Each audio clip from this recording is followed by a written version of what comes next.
یونس علیہ السلام سے ایک خطا ضرور ہوئی، لیکن انہوں نے اس کا اعتراف کیا تو اللہ سبحانہ تعالیٰ نے ان کو دوبارہ چن لیا۔ نبی صلی اللہ علیہ وسلم نے فرمایا، کسی شخص کے لیے یہ کہنا جائز نہیں کہ میں یونس بن متی سے بہتر ہوں، کہ میں نے وہ غلطی نہیں کی جو ان سے ہو گئی تھی۔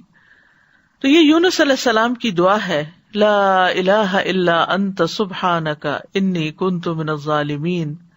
نبی صلی اللہ علیہ وسلم نے فرمایا، ذوالنون کی دعا جب وہ مچھلی کے پیٹ میں تھے، یعنی لا الہ الا انت سبحانک انی کنت من الظالمین، جب بھی کوئی مسلمان کسی معاملے میں ان الفاظ کے ساتھ اپنے رب سے دعا کرے، وہ دعا اس کے لیے ضرور قبول ہوگی، یعنی یہ دعا کی قبولیت کا ذریعہ بھی ہے۔ یہ دکھ دور کرنے والے کلمات ہیں۔ رسول اللہ صلی اللہ علیہ وسلم نے فرمایا، کیا میں تمہیں ایسی چیز نہ بتاؤں کہ جب تم میں سے کسی آدمی کو دکھ اور پریشانی اور دنیا کی آزمائشوں میں سے کوئی آزمائش آئے تو وہ اس دعا کو پڑھے تو اس کی تکلیف دور ہو جائے گی؟ تو آپ سے کہا گیا کیوں نہیں؟ آپ نے فرمایا، وہ مچھلی والے کی دعا ہے، لا الہ الا انت سبحانک انی کنت من الظالمین، تیرے سوا کوئی الہ نہیں، تو پاک ہے، بے شک میں ہی ظالموں میں سے ہوں۔ طبری کہتے ہیں کہ سلف صالحین ان الفاظ کے ساتھ دعا مانگتے تھے اور اس دعا کو دعائے کرب کہا کرتے تھے، یعنی تکلیف دور کرنے والی دعا کا نام دیتے۔ اور لا الہ الا اللہ جو ہے یہ افضل ترین ذکر ہے، اس کے ذریعے بھی بندے کو پریشانیوں اور غموں سے چھٹکارا ملتا ہے۔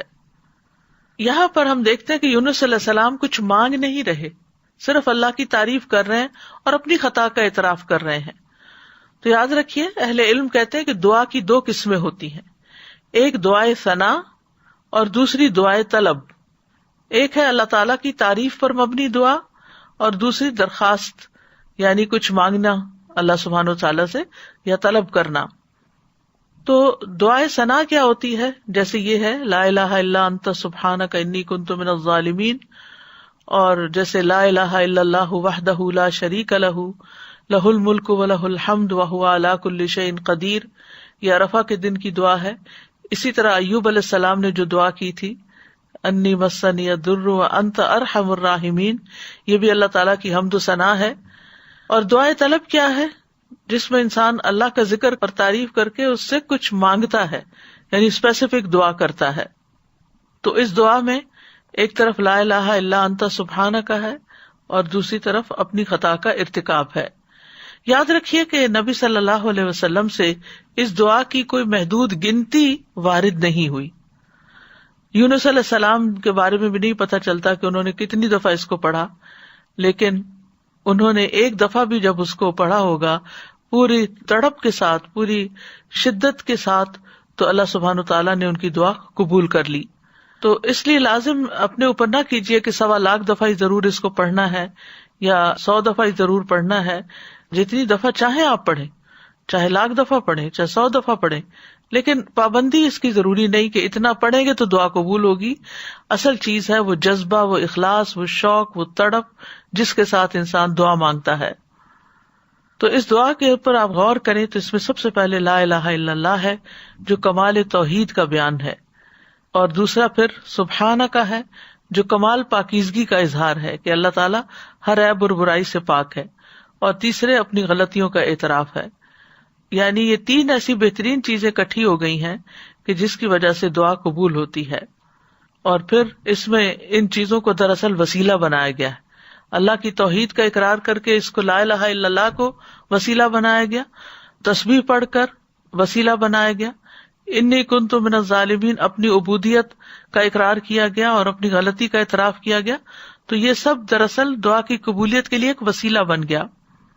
ابن قیم کہتے ہیں جہاں تک مچھلی والے کی دعا کا تعلق ہے تو اس میں رب عز و جل کی کمال توحید، اس کی کمال پاکیزگی پائی جاتی ہے، اور اس میں بندے کا اپنے ظلم اور گناہ کا اقرار بھی ہے، اور یہ مصیبت، پریشانی اور غم کے علاجوں میں سب سے مؤثر علاج ہے، اور حاجتوں کو پورا کرنے کے لیے اللہ سبحانہ تعالیٰ تک پہنچنے کا سب سے مؤثر وسیلہ ہے۔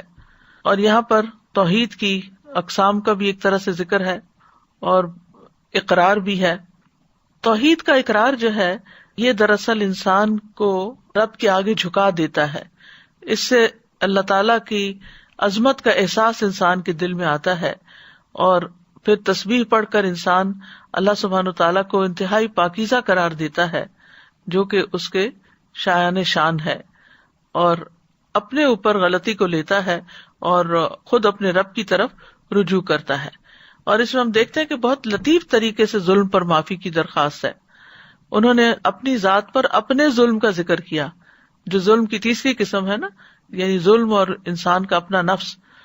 تو یاد رکھیے، اپنے گناہوں کا اعتراف کرنا حاجات پوری کرنے کا سب سے افضل دروازہ ہے۔